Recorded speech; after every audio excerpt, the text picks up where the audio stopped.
Previously on Rome, rise and fall of an empire. Rome's defeat by the Germanic tribes in 9 AD shatters the illusion of Roman moral superiority. What Rome calls civilization, her neighbors call tyranny. It's a lesson Rome seems doomed to repeat. Now, in the 1st century AD, Rome's forces find themselves in a legendary land which still lies beyond her reach. Britannia. Shrouded in dense forests and inhabited by strange savages, it fascinates and terrifies the Romans. And conquering it will be a glorious feat, worthy of a magnificent emperor.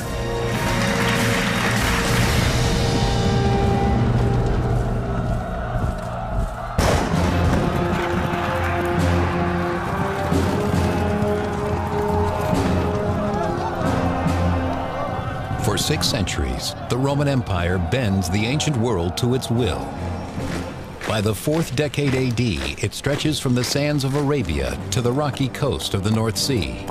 In every corner, it seduces its enemies with trade and luxury, all backed by the iron fist of the most disciplined army ever known to man. The Romans like to think of themselves as bringing civilization to other places. They were proud of the fact that they were governing well. They believed that Jupiter gave them this power. Governing is their real strength. Romans believe that this godly power is vested in the emperor, but not all emperors are divine. In 41 AD, the excesses of Emperor Caligula shake Rome to its core. Caligula was a spoiled brat. He may also have had mental illness. We hear the stories about his naming his horse Consul, for example. He builds bridges just so he can ride his chariot across them. I mean, he does these bizarre things and just to have power, to show that he has power. Significant numbers of those people very close to him began to feel that they were just in danger, that the emperor was too unstable, too paranoid, and probably just plain too crazy. Members of the elite militia, known as the Praetorian Guard, decide that Caligula must go before he turns on them. They make their move as the emperor returns from an afternoon of gambling.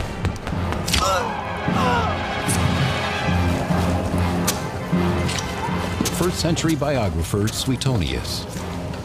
Caligula lay writhing on the ground. "I am still alive," he shouted. But word went round, "Strike again," and he succumbed to 30 further wounds. It was a really crucial moment that revealed the military underpinnings of an emperor's power for the first time in a very raw and obvious fashion. The Praetorians will choose their own man as the new emperor.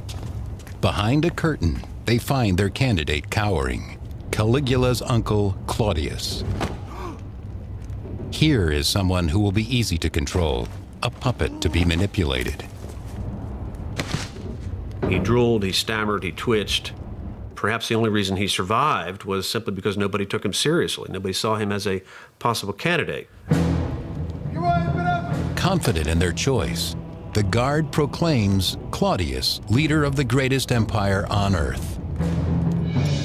The senior members of his household when he was growing up had chosen not to give him significant administrative or military experience. Almost all other young men in the imperial house were thrust very rapidly into public positions. None of this happened to Claudius. Emperor Claudius has a lot to prove to his subjects who think he's incompetent. And to the Praetorians who have made him emperor, he owes a great debt. One event will serve both needs, a war. Honor and booty for the soldiers, prestige and dignity for the victorious emperor. An active conquest of some area, an active military adventure, will always be preferred economically for the Roman soldier. Psychologically, soldiers don't want to be inactive. Psychologically, they want to go out and fight their best. The more spectacular the conquest, the better. but where to go. Emperor Claudius's answer is as daring as it is unexpected. Britannia, the fierce and remote island that defeated Julius Caesar nearly 100 years earlier. The man who tames it will be greater than Caesar himself.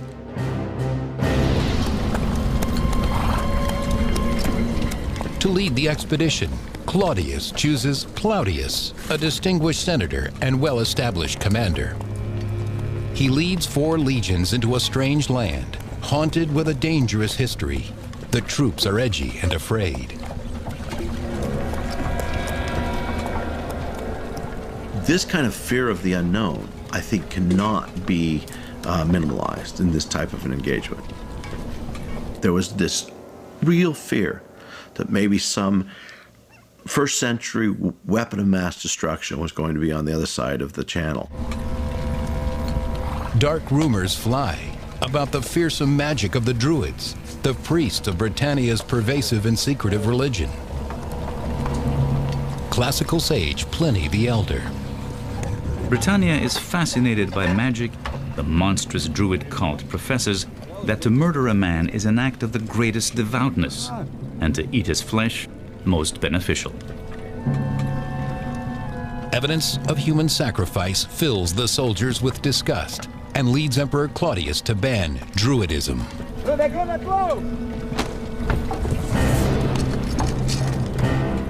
For any religious cult to be suppressed, they had to be doing things that the Romans didn't like. One of those things would be human sacrifice, which the Druids are accused of doing, and they may well have been involved in. Another thing would be being some kind of a political or socially destabilizing force. Politics and magic, a deadly combination. Cautiously, the Romans marched from their beachhead at Rutupii, present-day Richborough, towards the Thames, the river which borders the extensive lands of the powerful Cativolani tribe. Steeped in Druidic mysteries, Caradicus, prince of the Cativolani people, wears no armor.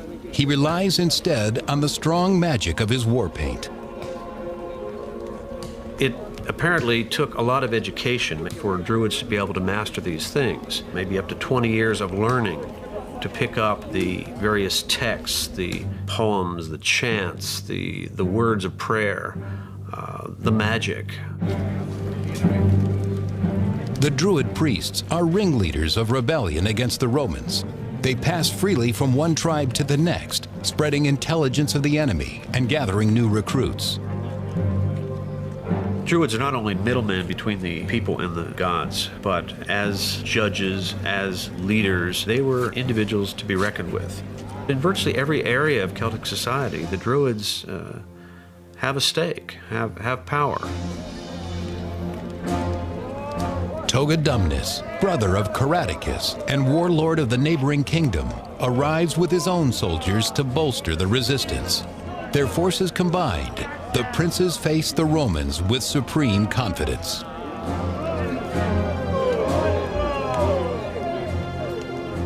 The British hadn't been conquered the last time the Romans had come over. And of course, they were fighting on their home turf and knew the territory, and they had had some experience of observing the Romans in action. So for all these reasons, they may have felt some confidence in being able to destroy the Roman forces when they arrived. Wales had the harshest of terrain, and it also had the fewest people. But there were people who were more warlike than some of the others.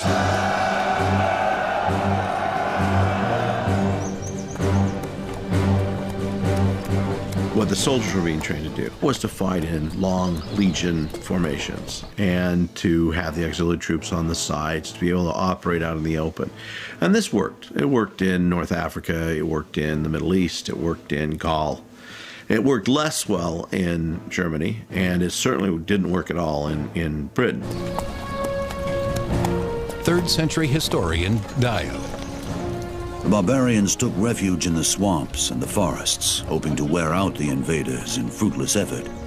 They knew where the firm ground and the easy passages in this region were to be found. The Roman attempts to follow them were not so successful. If you're fighting the Romans, it seems to me that the initial British strategy was really quite a good one. They allowed the Romans to land unopposed, and I guess the plan was to draw them in and then take them out when they were trapped inland, further inland, and they couldn't escape. When the British strike, it is with guile and savagery.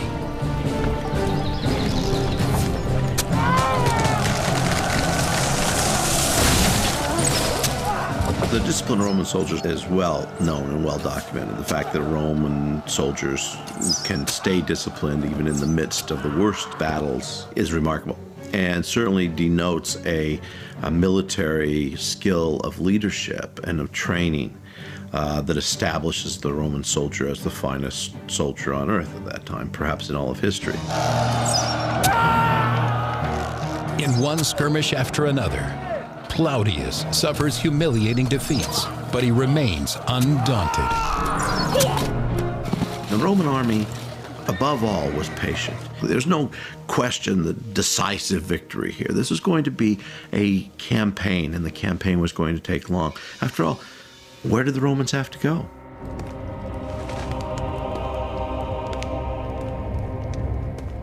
Back in Rome, Emperor Claudius preens and prepares for his own invasion of Britain.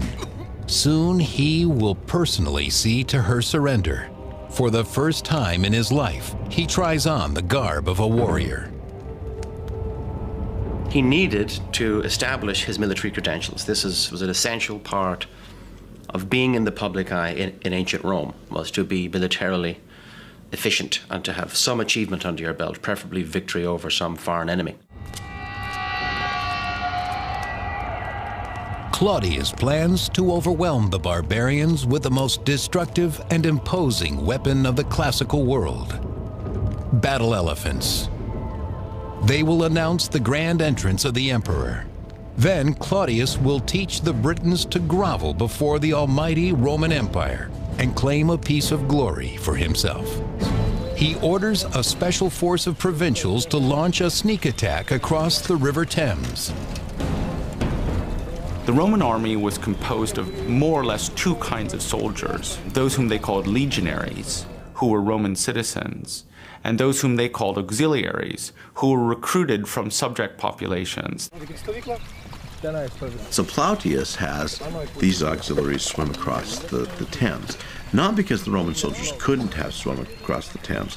It's just, if it's more dangerous, if there's the potential of losing a large number of regular troops, why not let the auxiliaries do it? Like all Druids, the warlords Caradicus and Togodumnus hold water sacred, believing the mighty river protects them from their enemies. Not burdened by this belief, the Roman auxiliaries cross silently and unseen. They proved to be very good at discerning what types of armies they were facing, how unified those types of armies they were facing, what their arms and armor were. So they operated as scouts and seemed to understand a little bit better who they were encountering and what the numbers were. Having learned what they need to, the auxiliaries kill the barbarian horses, cutting off any possibility of a fast retreat.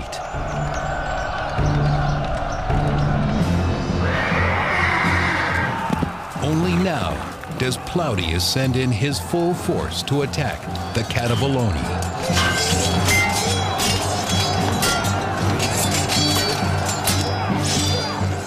The troops are fighting out hand to hand. It does become a big melee where you're just trying to use brute force to overwhelm the enemy, to scare them, to frighten them, to force them away, and then pursue them. But on the second day, the advantage tilts towards the Romans. The Roman army would emerge hale and healthy at the end of a day and able to fight again, where the other side was reeling from the psychological, emotional, and otherwise effects of the devastation the Romans wreaked on them.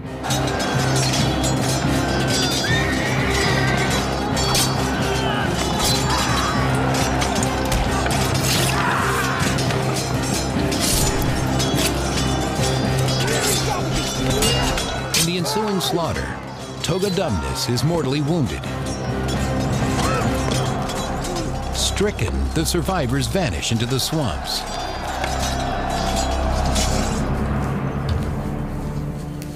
The families of the Druid leaders awaken to a new reality. Word of the catastrophe triggers a panic and a scramble to escape.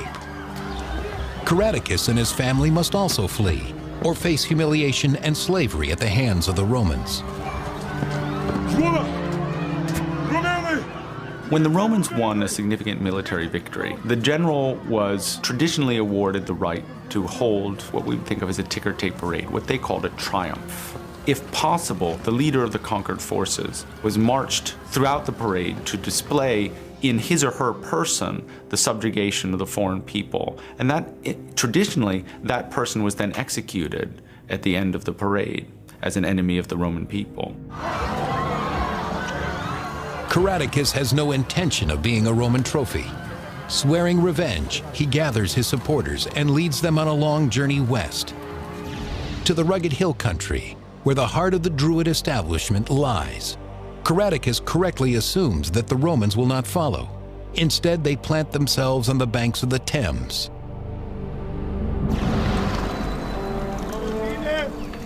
Third-century historian Dio. Because of the troubles he had encountered on the Thames, Plautius became afraid. Instead of advancing any further, he proceeded to guard what he had already won and sent for Claudius. But is it really fear that stops Plautius, or politics? I doubt a man of experience and ability of Plautius would have been daunted too much by a river like the Thames. It seems more likely to me that he was given orders that at a suitable point, once a certain beachhead had been established, once there was a certain hinterland that the Romans could operate in, that the emperor be summoned, that he should show up in person to establish that military credibility which he so badly needed. Emperor Claudius attempts to sail to Britannia. His ship is nearly lost off the Spanish coast, and he must march instead through Gaul to Gosariacum, present-day Boulogne, before finally crossing the Channel. It is late in the campaigning season by the time he arrives.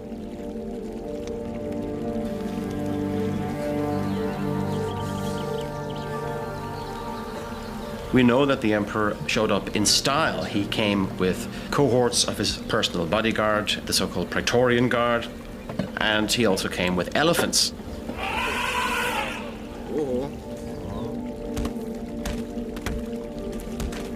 Which is something, obviously, it's not an animal native to Britain or anywhere in Western Europe, so by showing up with elephants, he was really announcing his presence. And then he supervised, probably from a safe distance in the rear, the capture of various towns and cities.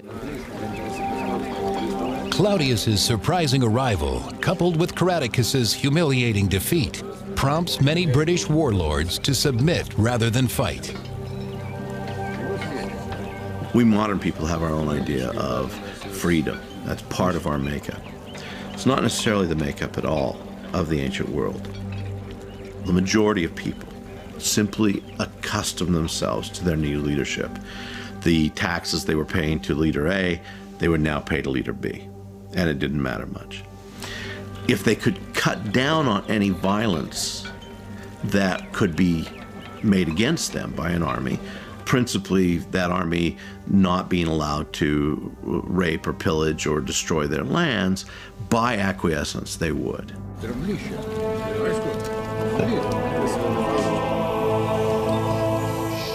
To resist the Romans or collaborate. In the northern kingdom of Brigantes, the decision looms like an ominous shadow. The choice will be made by their powerful queen, Cartimandua. The British were willing to stand up behind women who must have been very powerful personalities, who must have had powerful menfolk that they were attached to, I think, who established their status. And then they must have been able to, by dint of force of personality, charisma and so forth, rally their people behind them. The queen's husband Venusius has no doubt about which way the Briganti should go. He opposes the Romans with all his heart.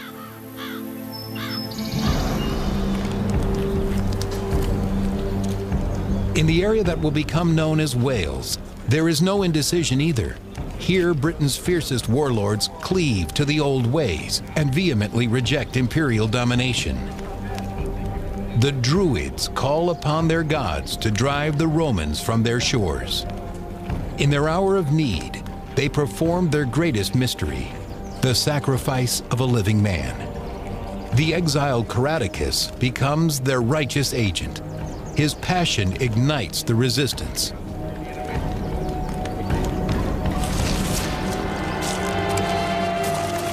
He was able to combine some of these very disparate tribes of people into an anti-Roman stance by creating a common enemy. This must have made him the most charismatic British person of the time, because how could he go about and convince so many individuals to oppose a Roman war machine?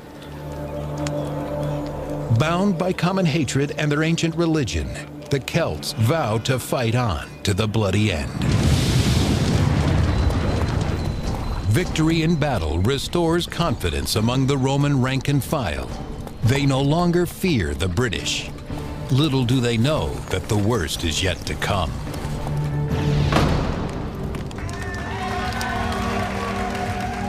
After only 16 days in Britain, Claudius returns home.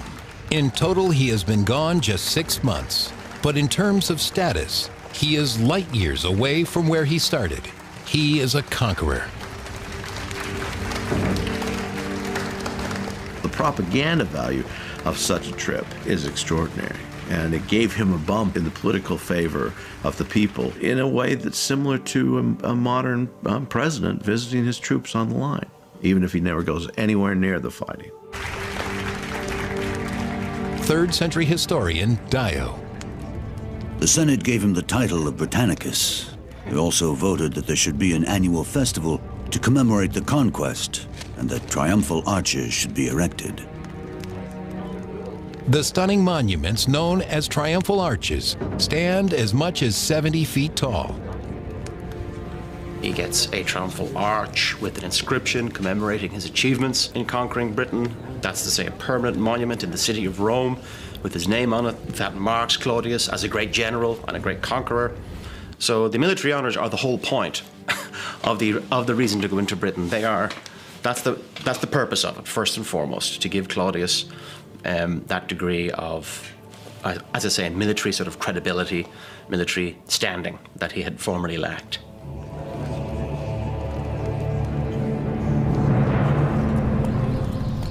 To Plautius, whom the emperor leaves behind as governor of Britannia, the celebration must seem premature. Anytime the Romans step outside their zone of safety, they become targets of well-orchestrated guerrilla attacks, inspired by Caradocus, the rebel leader.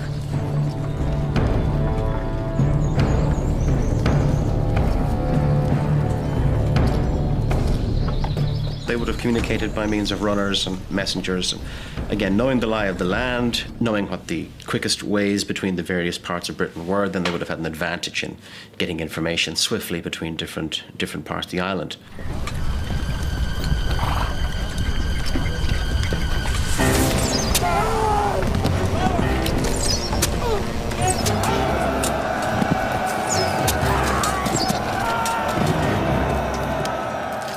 Some of the greatest ambushes in history have come from simple logs being rolled down or stones being rolled down onto soldiers below from the mountain above.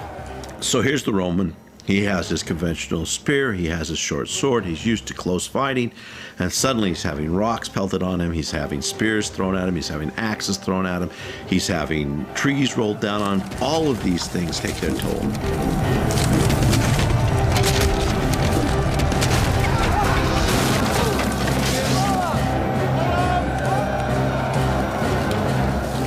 The British succeeded in outfoxing the Romans because they knew the terrain, and that local generals, that is British generals, inspired their troops by giving speeches in which they exhorted them to fight off the invaders who wanted to enslave them, that these were foreigners seeking to conquer them.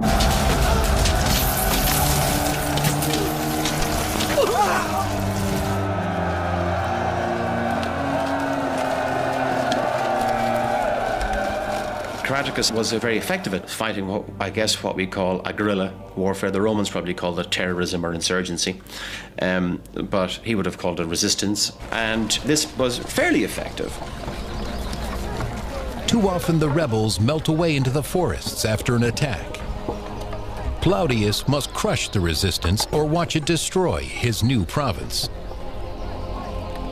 This meant that the officers on the ground had to make decisions that were not just straight wrote out of whatever training manuals that they had been taught from, that they actually had to adapt themselves to the terrain and also to the tactics, we might call guerrilla tactics, of their opponents. In 45 AD, he sends a surge of troops from his headquarters in Camalodunum. 3 legions march south, west, and north. The 9th heads for the land of the Brigantes. The courageous Brigantes control the North Country, an important buffer from other barbarians. For the Roman ambassador, the cooperation of Queen Cartimandua is key. You're trying to divide and conquer. You're trying to separate and isolate individual groups, subdue them, and having friends on the home fields is a big advantage. Cartimandua accepts the imperial offer. After all, with a legion on her doorstep, her options are limited. What good are you doing for your people if the choice is not between freedom and conquest, but between collaboration or destruction? For somebody like Cartimandua, collaborating with Rome allowed her to remain in a position of authority and to risk a great deal less, perhaps personally, than she might have if she'd tried to fight. Venutius, the queen's consort, vehemently opposes her decision, and he is not alone. It's to the Romans' advantage to have these arrangements. Now, the problem, of course, is that sometimes, as with Cartimandua, you get a split internally where her husband turns against her. Venutius chafes on his short leash, but for now, he suffers the queen's will.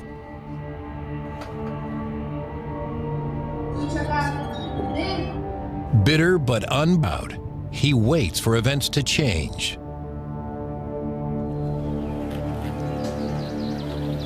The Romans roll across the country, subduing one village after another. The main thing for the Roman governor, particularly in a province that has just been established, is maintaining stability. He has to try to make links with the local community.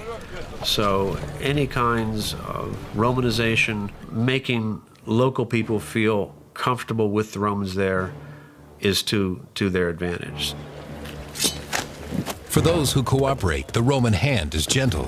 For those who resist, the vengeance is swift. Soldiers hunt down insurgents and teach them imperial justice at the point of a spear. Every corner turns up troublemakers.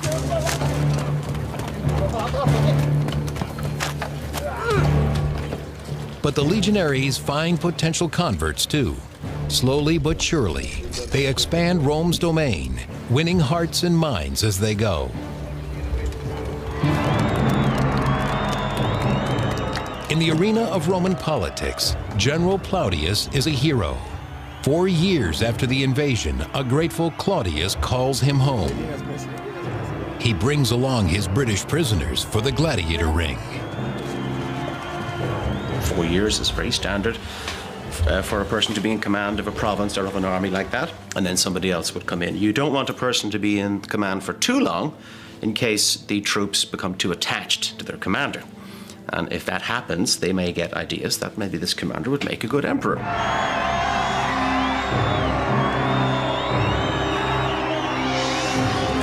3rd century historian Dio. In the gladiatorial combats, many persons took part, including the British captives.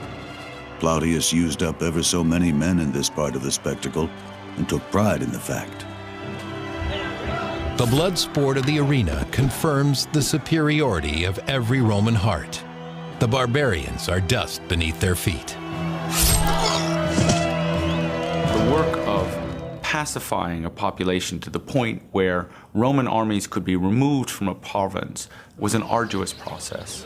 The Romans must have taken a very long-term view to the process of annexation and conquest.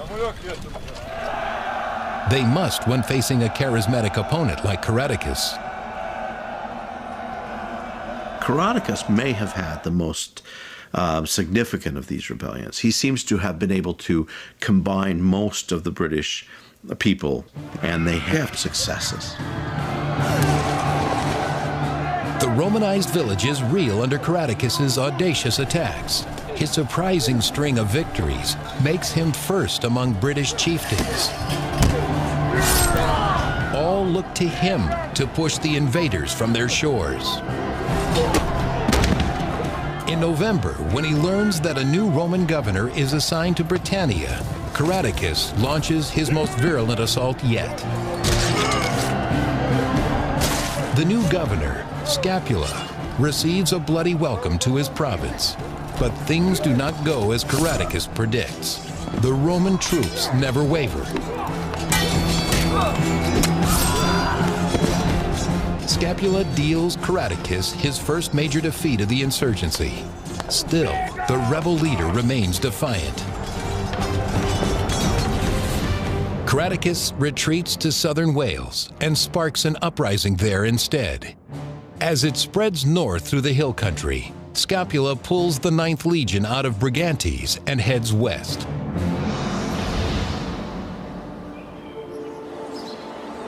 All he finds are women and children. The rebels have vanished like smoke into the hills.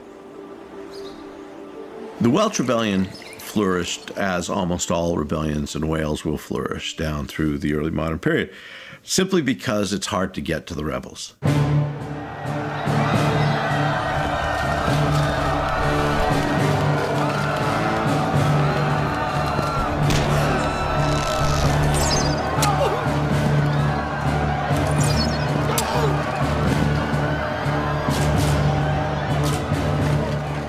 Now they have to go into the mountains and the woods and the islands and find where these rebels are and then take them out.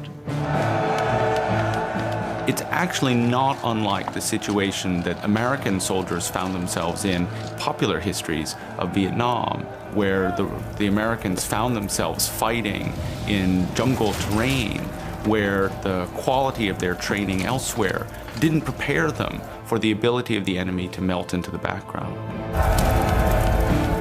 Scapula's solution is to obliterate their hiding places. He destroys every rebel village and presses forward.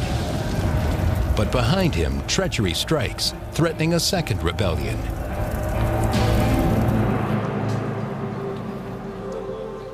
In the forest of the Brigantes, the Druids are gathering.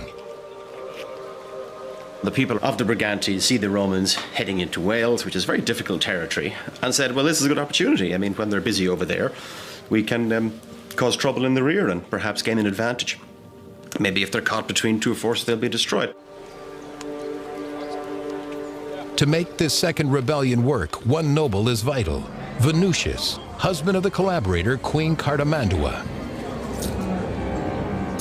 Venutius, Cartimandua's husband, of course, was a significant figure. He didn't hold a hereditary position in his own right, but he was perhaps the most highly visible male leader in the kingdom.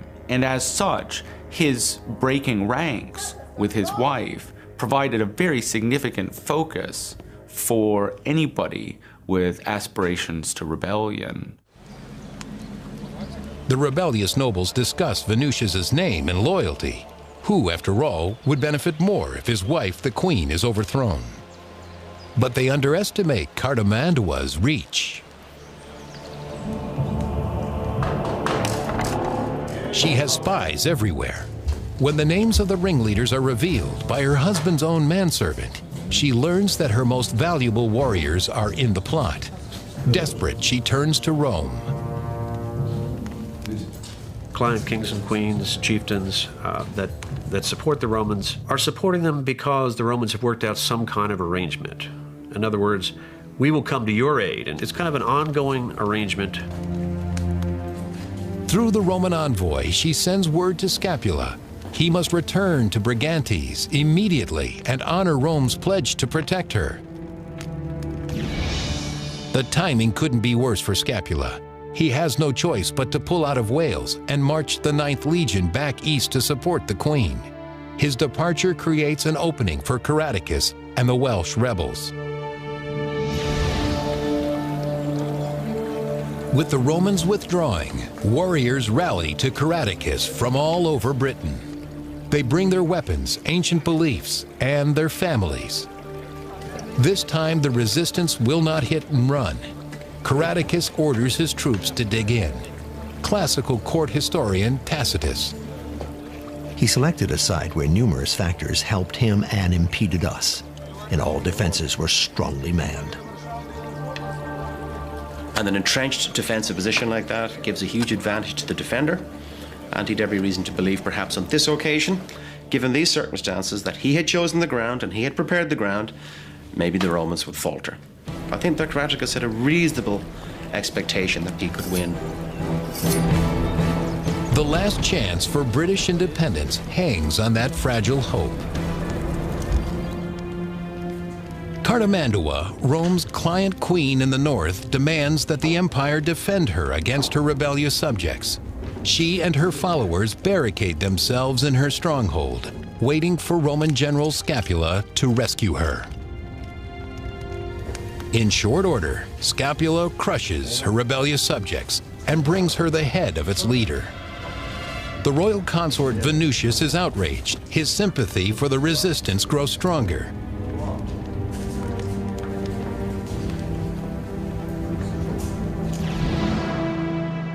At last, Scapula marches to Wales with the 9th Legion once more. Desperate to finish off Caradocus, he doubles his troop complement, ordering the 20th Legion out of Camalodunum as well.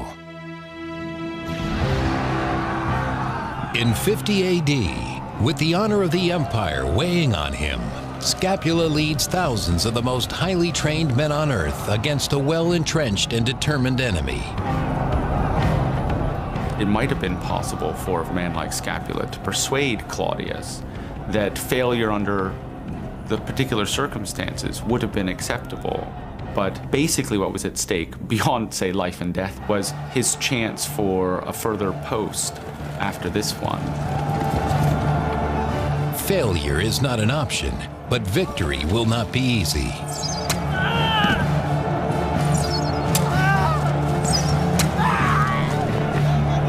Classical biographer Tacitus. Our soldiers reached the rampart, but in an exchange of missiles, they came off worse in wounds and casualties. The Romans simply regroup and come on once more. Rome takes over. Rome becomes Rome, the war machine, and there's no future for the rebellion. And that's precisely how history played out.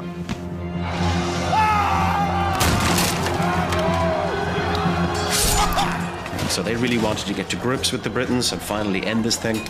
And the vehemence and ferociousness of their assault was such that the Britons were overwhelmed. The luckiest have the good fortune of a quick death. The rest are soon captured. Humiliation, slavery, and ritual murder await the captives. To his horror, Caradocus realizes his wife and children are among them. Caradocus himself escapes. Remarkably, he flees all the way to the kingdom of Brigantes, even though their queen, Cartimandua, is a Roman collaborator.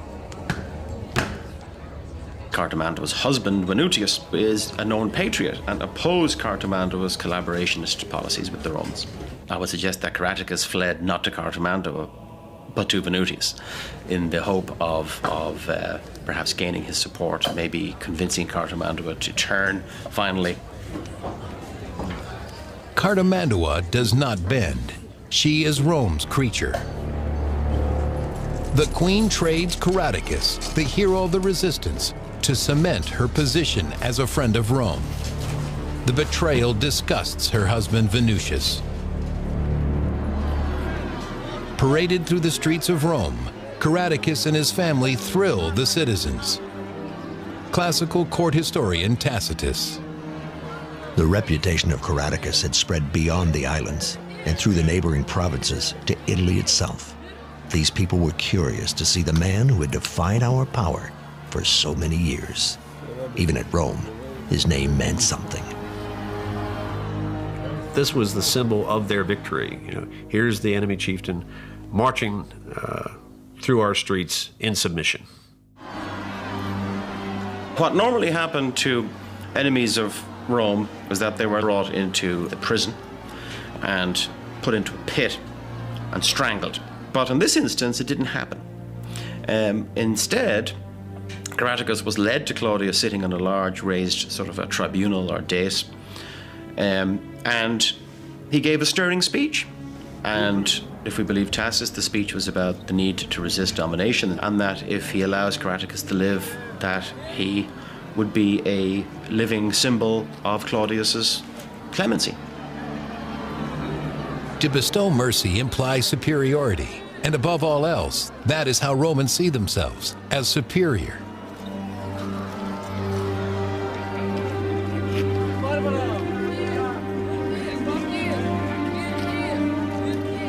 Moved by Caratacus' speech, Claudius grants his celebrity barbarian and all of his family pardon.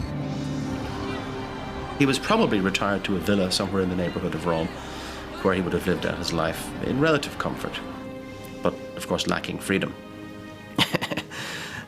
A golden cage. The assimilation of Caratacus is at last complete. The Romanization of Britain is not so smooth. Within a decade, the rebels rise again, this time with Venutius at their head. Even a century later, the northern border remains untamable.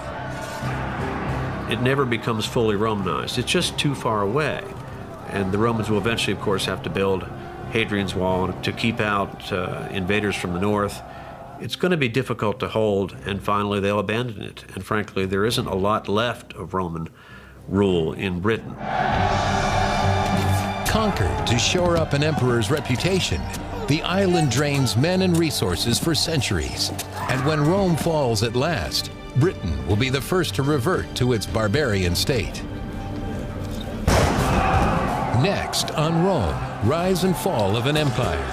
As the empire ascends to its zenith, its rulers forsake the greater good to chase personal glory. Trajan finds gold in the Transylvanian hills, but ultimately meets wretched defeat.